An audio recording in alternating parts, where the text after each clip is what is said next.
Olá, meninos e meninas. Eu sou a professora Débora Medeiros e hoje nós daremos continuidade aos nossos estudos de literatura. O módulo que nós iremos trabalhar hoje vai trazer então sobre essas duas escolas literárias, que é o realismo e o naturalismo.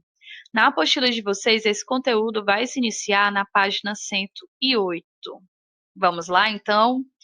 Sobre então essas duas escolas, para nossa aula de hoje, nós vamos então trabalhar apenas com o realismo, tudo bem? E do realismo vamos destacar então esses três pontos: o contexto histórico, suas características gerais e as obras aí, as principais obras do realismo aqui no Brasil. Contexto histórico, nós temos esse, o início da escola realista, o início aí do realismo na Europa, se dá com a publicação do livro Madame Bovary, de Gustave Flaubert, em 1857.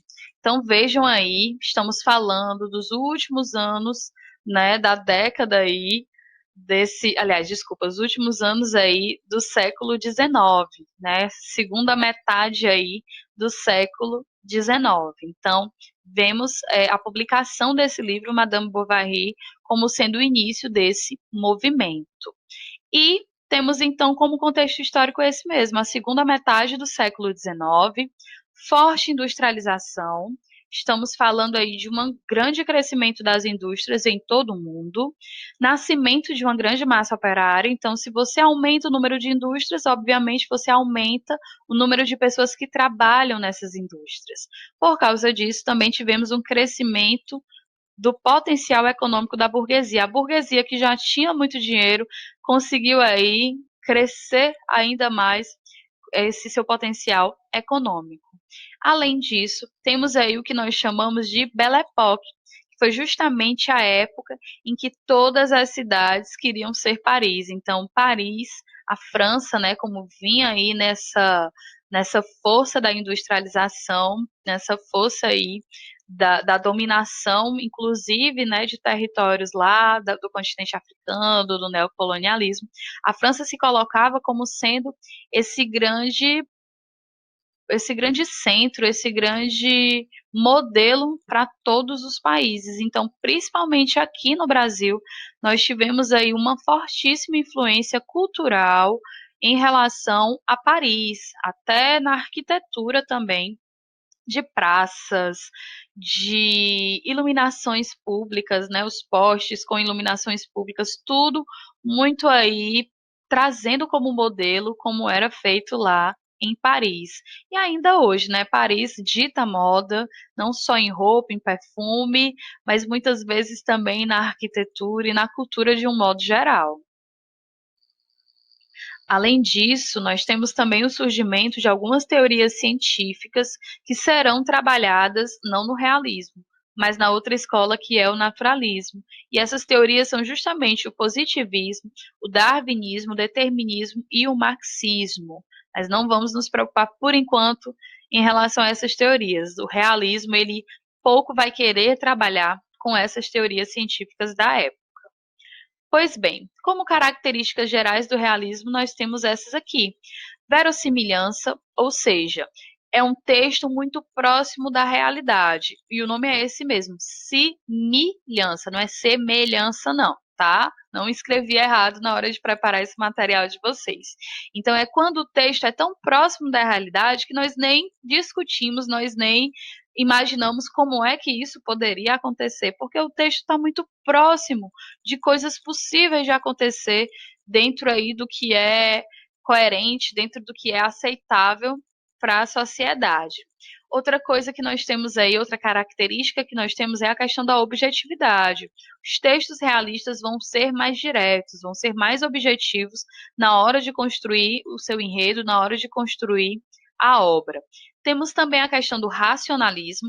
Então, ao contrário da escola anterior, que era muito apegada ao sentimentalismo, né, a escola romântica, aqui não, nós temos o racionalismo, esse pensamento mais científico, esse pensamento mais racional mesmo, em relação à construção da obra, em relação ao desenvolvimento do enredo. Contemporaneidade, a temática dessa escola ainda é contemporânea, são temáticas aí atemporais, temáticas que ainda hoje podem vir né, e fazem sentido. Então, questão da ambição, questão do jogo de interesses, questão do adultério, das mentiras, das traições, ainda hoje são temáticas recorrentes nas obras literárias, por isso a sua contemporaneidade. Ambientação urbana, o realismo se concentrou muito nas cidades, então os textos realistas sempre se passam, quase sempre, né? É complicado generalizar, mas a grande maioria, as principais obras dessa escola literária se concentram aí na zona urbana. Você tem aí uma ambientação urbana. Pessimismo fatalista, como é uma escola que vai querer trazer essa realidade próxima aí do que nós temos, pode esperar textos muito pessimistas, textos em que as coisas estão bem erradas e continuam erradas, ao contrário do romantismo, onde você tinha um ideal, onde você tinha toda uma utopia, uma situação perfeita, aqui não. Ele vai trazer a realidade tal qual é o ponto de vista do escritor. Então, ele não vai se preocupar aí em ser muito pessimista em relação à realidade. E nós temos também um cuidado estilístico formal supremo. Isso tudo para dizer o quê? Que os autores dessa época vão se preocupar bastante com a estrutura desse texto, com a estrutura dos seus romances, com as estruturas aí dos seus poemas. Eles vão se preocupar com a formatação, com a estrutura aí e linguagem utilizadas no seu texto. Como destaque, então, nas obras do realismo, aqui no Brasil, nós temos o grande escritor Machado de Assis. E realmente, quem se destaca é ele, só precisa falar dele quando se fala de realismo no Brasil. Machado de Assis iniciou sua produção escrevendo textos ainda na época aí da escola romântica, mas ele não teve muito destaque, ele não fez muito diferente do que os outros faziam. O destaque mesmo dele é quando ele vem, então, influenciado pelos textos europeus da escola realista e traz, então, essa tendência realista aqui para o Brasil. Então, você vê o início do realismo aqui no Brasil com a publicação do livro Memórias Póstumas de Brás Cubas em 1881. Então, é essa publicação desse livro dele que vai dar início ao realismo aqui no Brasil. Além disso, Machado de Assis foi um dos fundadores e foi o primeiro presidente da Academia Brasileira de Letras. Então, ele é importantíssimo para a nossa história literária. E um dos apelidos que, de repente, vai que aparece um texto, alguma questão de interpretação falando dele, quando vocês virem aí essa referência, o bruxo do Cosme Velho é o Machado de Assis, tá? Se refere aí ao bairro em que ele morava. Então, se de repente no texto aparecer, ele escreve tal qual o bruxo do Cosme Velho, tá falando do Machado de Assis. Pois bem, as características do Machado, né, além das características gerais aí da escola realista, você vê uma preocupação em fazer uma análise psicológica das personagens. Então ele vai aí aprofundar na hora de apresentar suas personagens. Você vê uma crítica à sociedade, crítica às instituições. Ele adora escrever com ironias, é característica do Machado, sempre textos muito irônicos, né? Referências aí que você tem que estar muito atento para entender qual é a intenção daquela frase, qual é a intenção daquela construção. Obviamente, um trabalho com a linguagem, então, se havia essa preocupação com a estrutura, a linguagem também do Machado de Assis vai ser super trabalhada. Então, muitas vezes, temos aí presença de termos um pouco mais difíceis, um pouco menos conhecido, ainda mais se falando do português do século XIX, que já é diferente do nosso português, mas mesmo para aquela época você já tinha aí essa linguagem um pouco mais formal. E para o Machado de Assis nós temos essa característica, a questão do leitor imaginário. Muitas vezes ele interrompe a narrativa para se dirigir a esse leitor. Então, no momento da leitura, mais parece que ele está falando conosco. Ele para de narrar o que está acontecendo e diz: e você, leitor, o que está achando? Vai continuar essa leitura? Então, ele tem essa de, em muitos momentos da narrativa, fazer aí essa interlocução, fazer aí essa interação com um leitor imaginário, que no caso você que está acompanhando a leitura vai sempre acreditar que é com você mesmo que ele está falando, né? Pois bem, De obras do Machado de Assis, nós destacamos essas três. Tem várias, mas pensando também em vestibular, normalmente essas três são as que mais aparecem. O primeiro, obviamente, Memórias Póstumas de Brás Cubas, porque vai dar início à escola realista aqui no Brasil. Destaquei aqui um trecho do início do livro, que ele dedica esse livro ao verme que primeiro roeu as frias carnes do meu cadáver, dedico como saudosa lembrança essas memórias póstumas. Se está falando de memória póstuma é porque é após a morte, e de fato nós temos um livro narrado em primeira pessoa. Porém, o personagem Brás Cubas já morreu. Então é como se ele escrevesse aí do além para contar sobre as suas memórias, para contar sobre a sua vida. Então ele é um defunto autor. Depois da morte é que ele decidiu escrever. Ele não escrevia em vida, ele não era um escritor. Então é considerado aí um defunto autor. Ele mesmo no livro se denomina assim, que ele é um defunto autor e que você, leitor, a história do leitor imaginário, você, leitor, não se preocupe em entender como ele faz essa escrita. Acompanhe a história e você vai saber do que aconteceu, né? E ele vem realmente com essa escrita genial, até então, em literatura, e não só literatura portuguesa, mas se a gente parar para imaginar, na literatura mundial, não temos notícia de ninguém que tenha colocado um texto em primeira pessoa em que o narrador já tivesse falecido. Então, o Machado de Assis ele já traz essa inovação mundial na literatura quando faz dessa forma. E no texto Memórias Póstumas, você vê aí como temáticas a questão da hipocrisia, da falsidade, da vaidade, da burguesia. A história se passa no Rio de Janeiro, então ele vai aí criticar a burguesia carioca. E detalhe, não foi à toa que o Machado de Assis pensou em colocar um narrador defunto, né, um defunto autor, para narrar essa história em primeira pessoa. Imagine você que a intenção dele é dar credibilidade à história. Porque se ele está vivo, se o narrador em primeira pessoa ainda estivesse vivo, você, leitor, poderia imaginar que ele estaria mentindo para que você concordasse com ele, para que você o visse como vítima em determinadas situações, mas aqui não, ele já morreu. O pior, digamos assim, já aconteceu. Então ele tem toda a liberdade para falar mal, para criticar quem ele quiser, inclusive ele mesmo. Ele não esconde do leitor as coisas erradas que ele faz no decorrer da sua vida. Ele não tem por que ter vergonha, ele não pode mais ser julgado.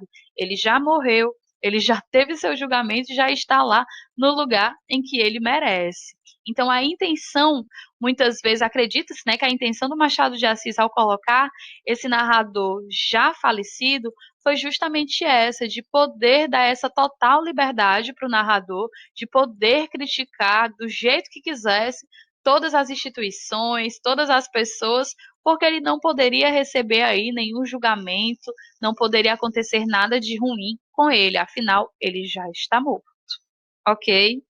Pois bem, do Memórias Póstumas nós temos essa informação, né? Do Quincas Borba, nós temos um personagem que aparece no Memórias Póstumas. O Quincas Borba, ele é amigo do Brás Cubas, ele faz aí, digamos, uma pequena participação. E o Quincas Borba, ele vai então falecer. Já começa assim o texto, ele já começa morrendo. Mas o Quincas Borba, ele vai deixar aí a sua herança para esse, se não me engano, esse empregado dele, que é o Rubião. Detalhe, o Quincas Borba tinha um cachorro, por isso aqui na imagem vocês vão ver esse cachorro, que também se chamava Quincas Borba. E a condição do Rubião receber essa herança que o Quincas Borba deixa para ele é que ele continue cuidando do cachorro Quincas Borba, né? A responsabilidade dele é continuar cuidando do cachorro para que tenha aí a herança. Porém, Rubião, muito inocente, né, acaba aí se envolvendo com essas duas pessoas, o Palha e a Sofia. Esses dois são um casal e vendo a inocência do Quincas Borba, eles armam aí um plano para poder mexer no dinheiro do Rubião. A Sofia, né, começa a querer então seduzir o Rubião e consegue.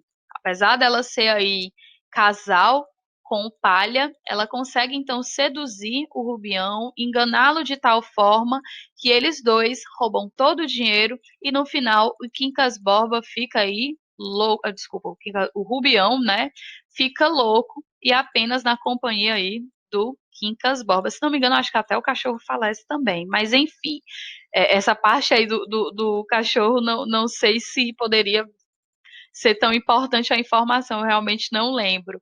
Mas o Rubião, ele enlouquece. Infelizmente, ele enlouquece e perde tudo. Fica na total miséria. E como indicação, se vocês quiserem conhecer um pouco mais sobre essa história, podem procurar aí. Na internet nós encontramos vários textos, vários vídeos mostrando o resumo, fazendo aí esse comentário, né, essa síntese sobre essa obra também. E por último, temos então a obra Dom Casmurro. Abri esse sorriso porque é um dos livros favoritos da minha vida. Adoro esse livro. Já indico de cara para que vocês façam a leitura. O resumo é muito bom, mas para quem puder, faça a leitura, gente. Conhecer o Machado de Assis, apesar da linguagem um pouco diferente em relação à nossa, mas é de uma leitura maravilhosa. Pois bem, sobre esse livro, né, temos aqui esse trecho: os olhos de cigana oblíqua e dissimulada, os olhos de ressaca. Isso daí é o narrador mostrando pra gente sobre a personagem Capitu. O livro é narrado em primeira pessoa, então é o próprio personagem quem narra pra gente, o Bento Santiago, e ele narra já numa idade avançada, ele já, digamos assim, um pouco mais velho. E ele vai narrar então sobre a sua história amorosa com Capitu. Capitu é apelido, o nome dela mesmo é Capitolina. Ele, o Bento Santiago, ele foi prometido, né? A mãe dele fez uma promessa de que se seu filho nascesse com saúde, ela teve, né? Ela numa primeira gestação, o filho dela não resistiu, acabou morrendo. Então, na segunda gestação que ela teve, ela fez essa promessa que se a criança nascesse com saúde, Deus ganharia um padre. Então, desde muito cedo, desde muito criança, o Bento Santiago, o Bentinho, ele já sabia que seria padre, ele era ensinado já a ser padre, então estudava em casa com padres, a família toda já incentivava aí para que ele entrasse na vida sacerdotal. Infelizmente, felizmente, enfim, não sabemos, né? Ele, quando chega aí na pré-adolescência, adolescência, começa, digamos assim, a enxergar a sua vizinha Capitolina com outros olhos. E isso até acontece meio que por influência aí de pessoas da família, os agregados aí da família começam a ver malícia onde não tinha, e ele de fato desenvolve essa malícia aí de enxergar a Capitu com outros olhos, de enxergar a Capitu diferente. Antes, quem era apenas a vizinha, a amiga dele de brincar de missa, ele começa então a enxergá-la de outra forma. O problema é, temos essa promessa que eu não vou contar como, mas ele consegue se livrar do seminário, graças à ajuda, não vou dizer como, mas graças à ajuda aí desse grande amigo, o Ezequiel Escobar. Desculpa, Escobar Ezequiel, o nome dele é assim, é Escobar Ezequiel. E, devido à ajuda do Escobar, Bento consegue se livrar do seminário, casa com Capitu. Escobar casa com uma grande amiga de Capitu, a Sancha, e os dois casais vivem então felizes para sempre, por um tempo, né? Infelizmente, o Escobar vem a falecer muito cedo. Nessa época, o Bento e a Capitu já têm um filho, e que, em homenagem a esse grande amigo, recebe o nome de Ezequiel, era o segundo nome do Escobar. E no dia do funeral do Escobar, Capitu, por derramar uma única lágrima, o Bento, tem a certeza de que foi traído. E aí, detalhes da história vão atrás do resumo ou do livro. De fato, o livro todo se passa em relação a essa dúvida. Será que Capitu traiu ou não? Será que o Ezequiel é filho do Escobar, por isso eles são tão parecidos?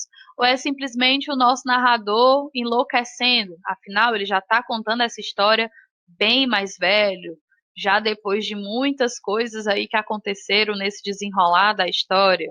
Fica então aqui sempre a dúvida e vocês vão permanecer na dúvida, tá, meninos? Não existe um final fechado para esse livro, já adianto a vocês para que vocês não tenham aí nenhuma decepção, tá? Mas deem uma olhada, vão atrás de ver algum resumo ou, como eu já indiquei desde o início, leiam esse livro, é maravilhoso.